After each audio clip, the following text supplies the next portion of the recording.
Hello, hello, hello. This is The Real Housewives of Beverly Hills, Season 12, Episode 14. Recap and what? Review. All right, and it is called Shameless, Not Ruthless. All right, just like Doris Charity, homeless, not toothless. Okay, all right. Um, let's jump right in.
All right, all right. Welcome, everyone. We start with episode 14, Shameless Not Ruthless. It opens up with PK going to the dentist. Why is he trying to talk while the dentist is literally working in his mouth? Dorit invites the dentist to the party. He accepts and decides to donate a smile. What exactly does that include? What does that even mean, sir? You donating a smile? Boy, you know what? Because inquiring minds want to know. Shouts out to the National Enquirer. All right, I don't know if y'all might be too young to know about the National Enquirer. Inquiring minds want to know. Anyway, I'm wondering if it is actually still in publication. But we are shown PK's teeth, you guys. All right, here it is here, because if I got to see it, you got to see it too. Take a good look, ladies and gentlemen, at the absolute horror. The horror. PK passes off as teeth, human teeth. The horror of it all. Okay. Ah. Cut to Crystal walking into Sutton's store. Okay.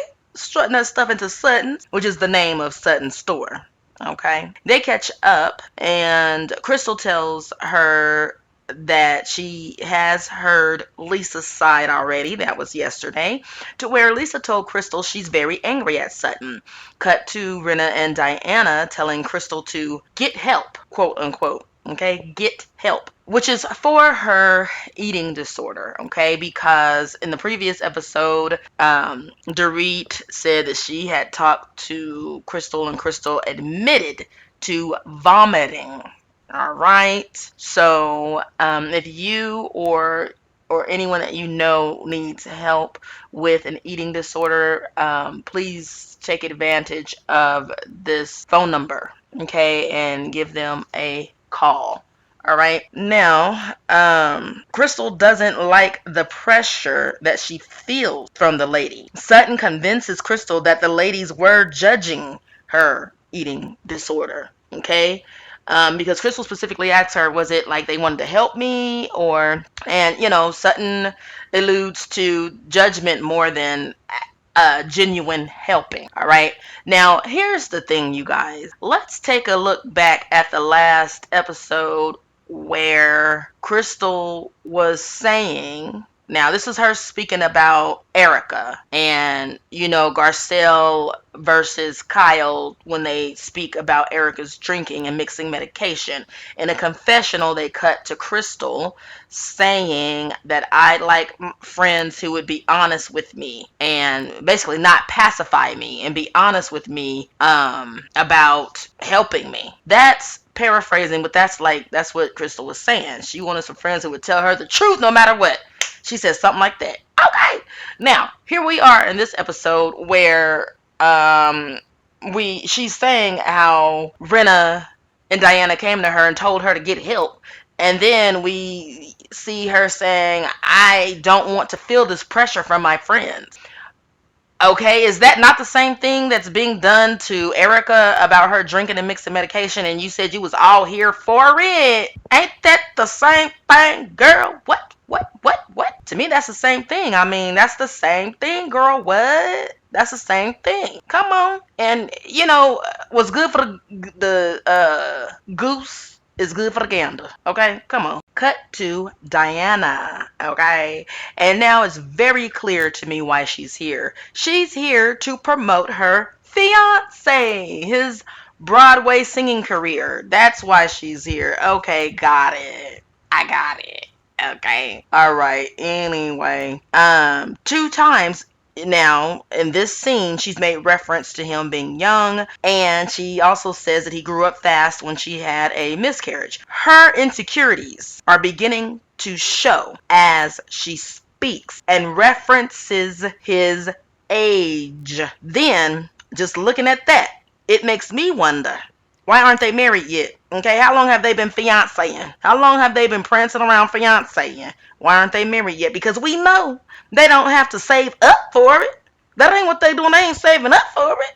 So what's the hold up? Now, has she told us what the hold up is and I missed it? I don't know, but I want to. Okay. Then we cut to Erica arriving at Kyle's house. On the tennis court, there is a man stretching them. Okay, stretching their legs and stuff. And I have to admit that those stretches, to me, looks like they feel so good. It reminds me of hot yoga.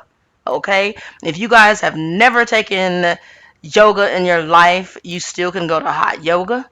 All right, and if you've taken regular yoga, don't be afraid of hot yoga. Hot yoga is good for your back, good for your muscles, your everything, okay? And it just makes you feel so good. And those stretches just look like they felt so good. It is very good to get stretched in that manner every once in a while, okay? All right, I think it's called hamstrings. Stretch the hamstrings and whatnot. Anyway, Erica tells Kyle, I am over this. Erica has a problem. I don't have a fucking problem. Kyle asks Erica if she thinks Garcelle was coming from a good place. Erica says, no, Garcelle was not coming from a good place. Excuse me? Excuse me.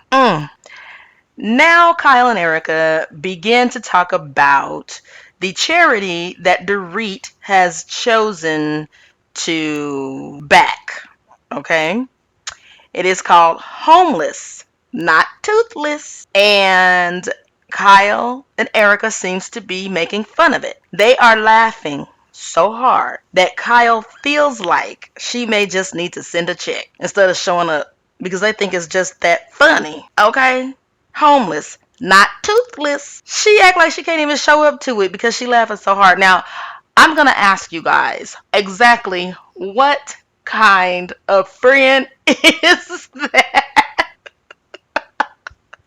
What kind of friend is that? They best friends. Girl, shame on you, okay? Shame on you.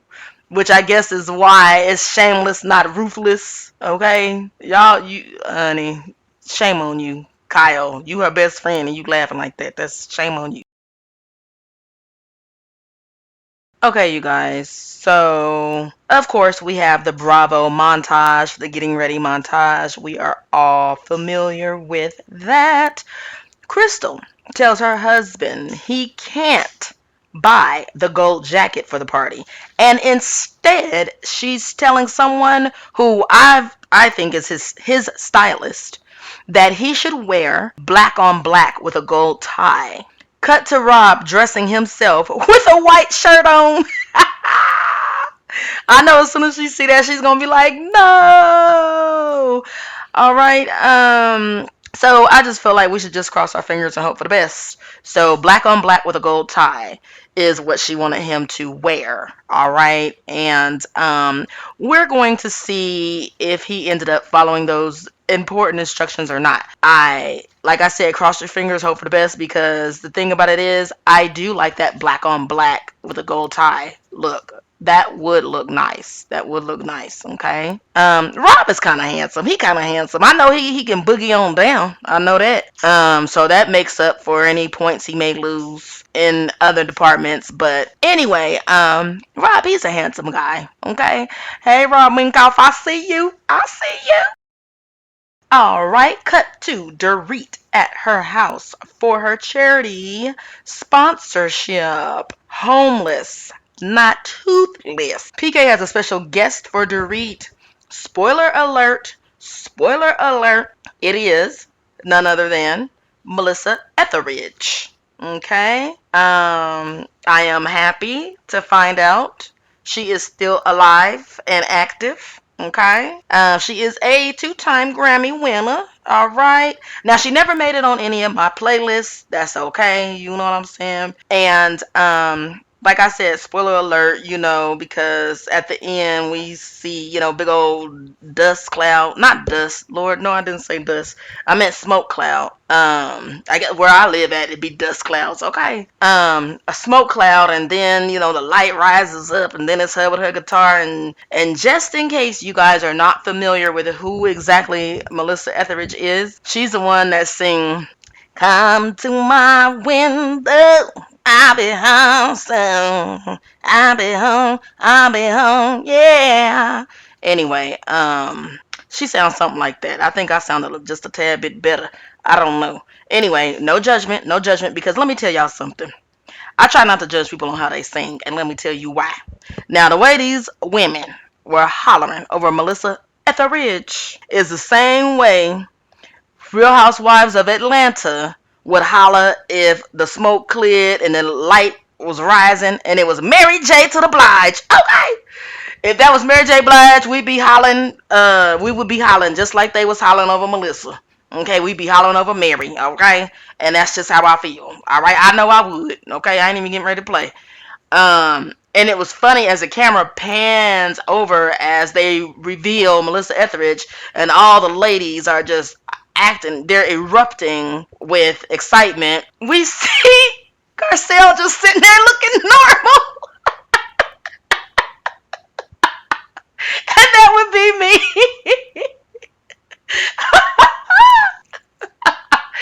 That would be me.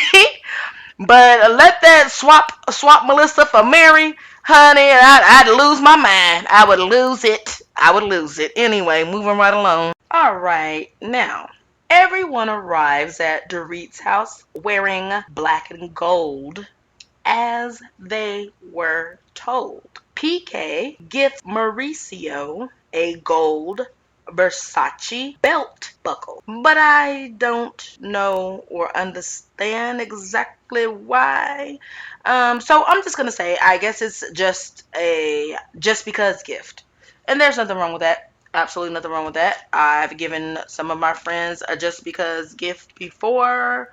I've seen it done with women. Me personally, I haven't seen it done with men before, and it doesn't mean that it shouldn't be. It's just different. PK tells Erica and Crystal's husband Rob that when he was pulled over by the police, okay, by the police, he told them he was coming home from dinner with Lionel Richie and John Legend. And so then he chuckles a bit, and then they all chuckle, and he says, "Yeah, they must have thought I was a real asshole."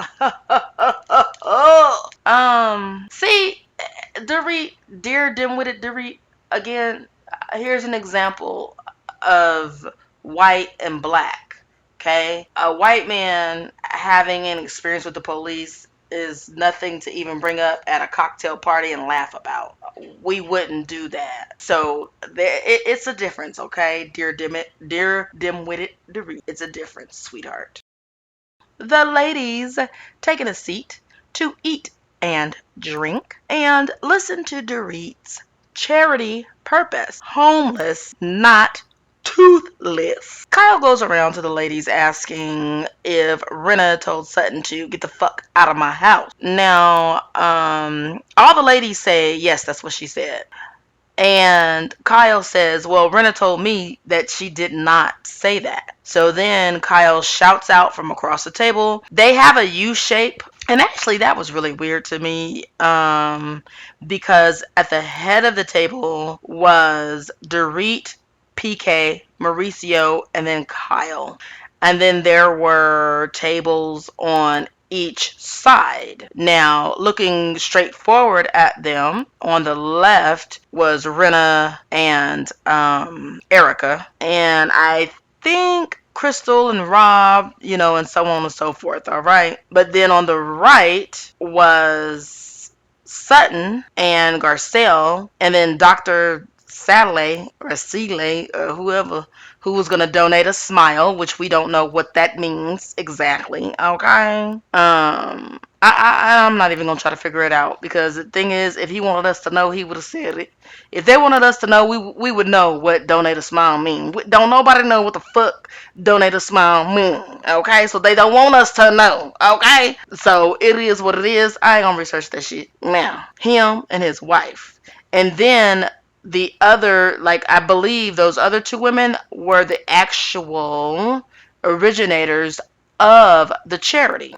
So, and that's all important to know, because later when they explode and do their little Real Housewives of Beverly Hills bullshit craziness, Crystal says that her guest, which I'm gonna tell you something, Dorit act like they was her guests. Whose guest was they? First of all, they was at Dorit's house, so wouldn't they be Dorit's guests?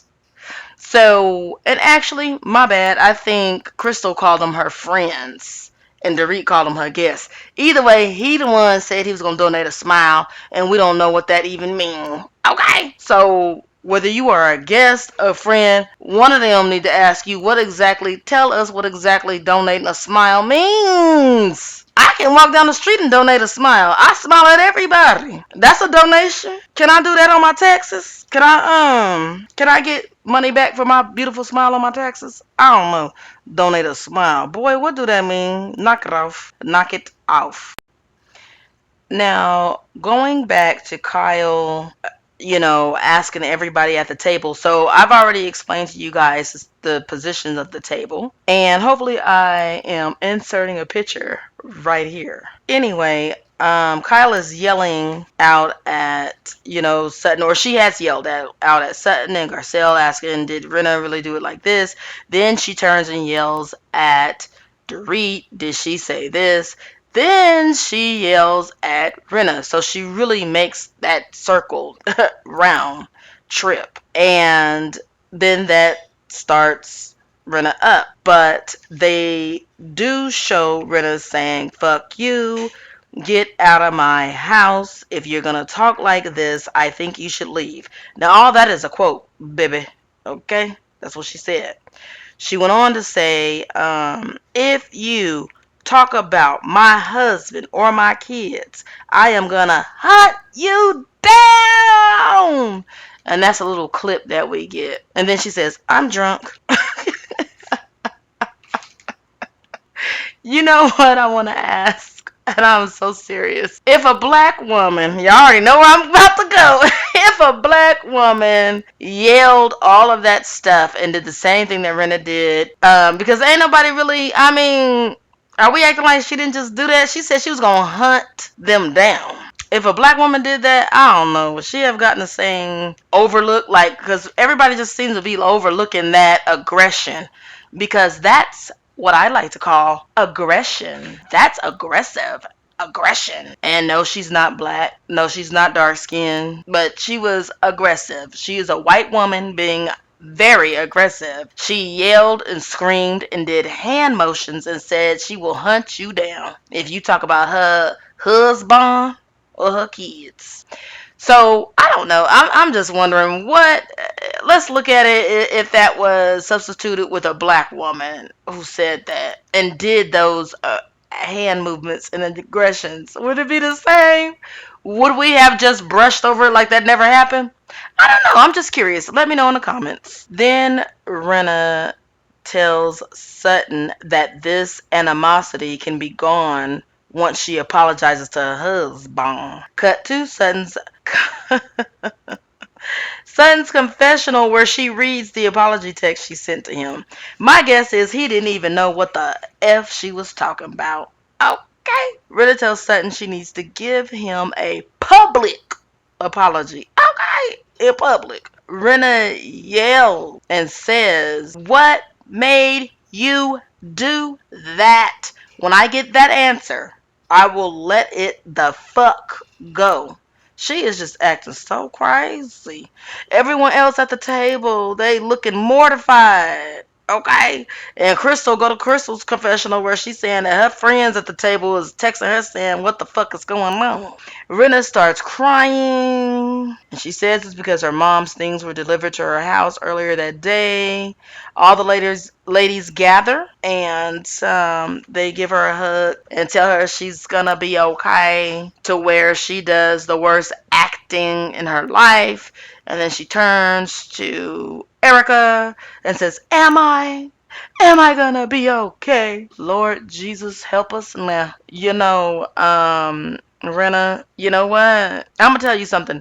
Let me tell y'all something. Shouts out to Demisio from the Lean. Let me tell you something. Demisio told me in the chat on the Lean that she was not a good soap opera actress. I never watched this woman act a day in my life. But Mr. Demisio, he be watching soap operas and stuff, and he told me that she was not a good soap opera actress. Oh my goodness. Boy, oh boy, oh boy. I see why he said that. The way she tried to cry, it was awful.